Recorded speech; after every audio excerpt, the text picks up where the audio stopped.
பாடுங்க. இனி வெளி வேடத்துக்கு மட்டும் தேவனை பாடுகின்றவர்களாக இருக்கக்கூடாது. என்னுடைய சத்தம் அசிங்கமாக இருந்தாலும் நான் உண்மையாக தேவனை பாட வேண்டும். மூன்றாவதாக கர்த்தருக்கு புது பாட்டை பாடணும்.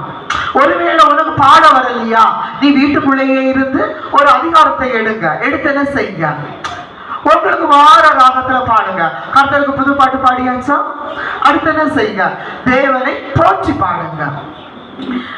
எனக்கு தான் ரொம்ப கஷ்டம் இருக்கு, எப்படி போற்றி பாடுன்னு நினைக்காதீங்க. மனிதனா இருந்தா அவனுக்கு வியாதி, கஷ்டம், போராட்டம் எல்லாமே இருக்கதாங்க செய்யும். ஆனால் அந்த கஷ்டத்தை கொஞ்சம் வெளியே இறக்கி வச்சுட்டு தேவ சமூகத்துல சந்தோஷமா தேவனை போற்றி பாட வேண்டும். அடுத்தது, ஒருபோது நம்ம என்ன செய்யக்கூடாது, பெருமையுடன். எனக்கு ரொம்ப இசை வாசிக்க தெரியும், நான் ரொம்ப தேர்ந்தவன். வேதாகமத்துல நம்ம எல்லாருமே தேர்ந்தவங்களா? இன்னும் வேதாகமத்துல அநேக வசனம் உவமையாதான் இருக்கு, முத்திரையாதான் இருக்கு, அப்படித்தானே? இன்னும் வெளிப்பட வேண்டிய வசனங்களும் இருக்கின்றன. இறுதியாக ஒரே ஒரு வசனத்தை சொல்லிட்டு முடிச்சிடலாம், சரியா? சரி, நம்ம நல்லா தேவனை பாடியாச்சு, நல்லா தேவனை துதிச்சாச்சு.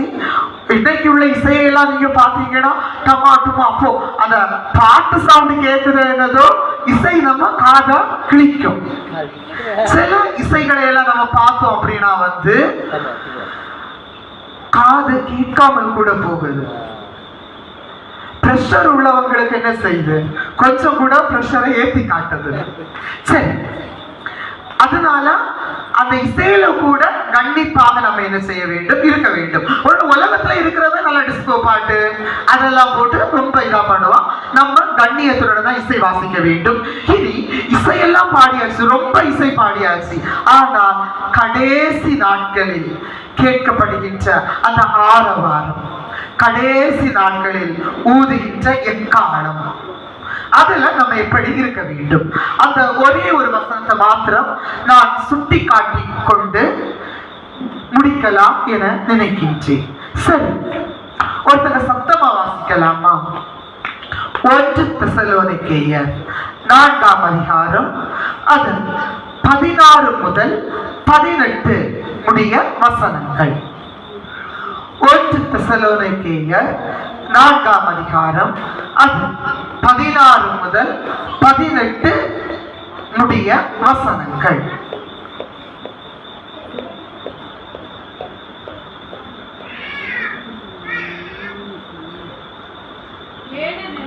ஏனெனில் கர்த்தர் தாமே ஆரவாரத்தோடும்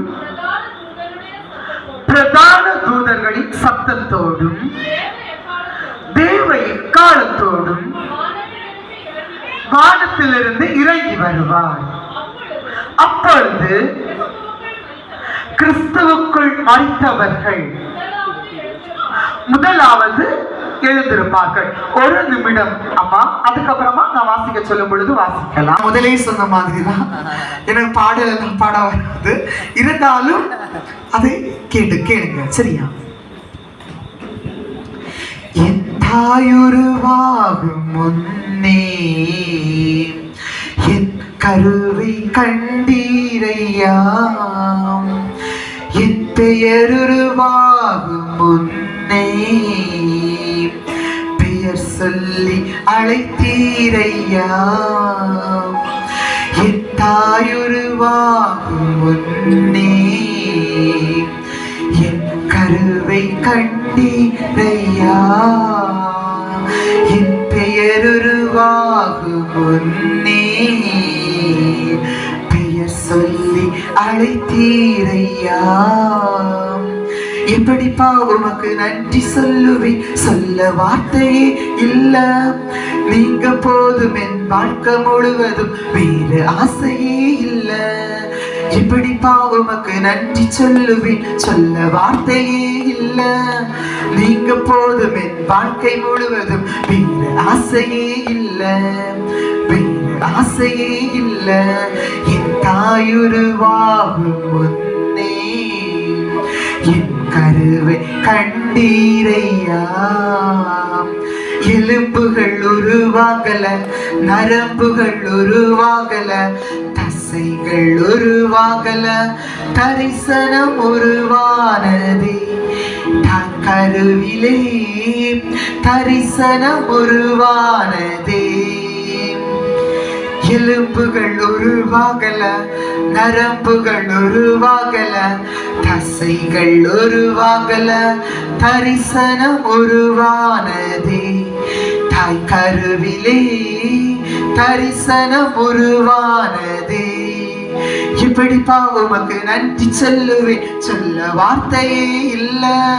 நீங்க போதும், என் வாழ்க்கை முழுவதும் வேறு ஆசையே இல்ல. இப்படிப்பா உமக்கு நன்றி சொல்லுவேன், சொல்ல வார்த்தையே இல்ல. நீங்க போதும், என் வாழ்க்கை முழுவதும் வேறு ஆசையே இல்ல, வேறு ஆசையே இல்ல. அழியாமல் அழைத்துக் கொண்டீர், கலையாமல் காத்து கொண்டீர், குறைவின்றி பிறக்க செய்தீர், பத்திரமாய் என்னை சுமந்தீரே. தாய் கருவிலே பத்திரமாய் என்னை சுமந்தீரே. அழியாமல் அழைத்துக் கொண்டீர், கலையாமல் காத்து கொண்டீர், குறைவின்றி பிறக்க செய்தீர், பத்திரமாய் என்னை சுமந்தீரே. தாய் கருவிலே பத்திரமாய் என்னை சுமந்தீரே.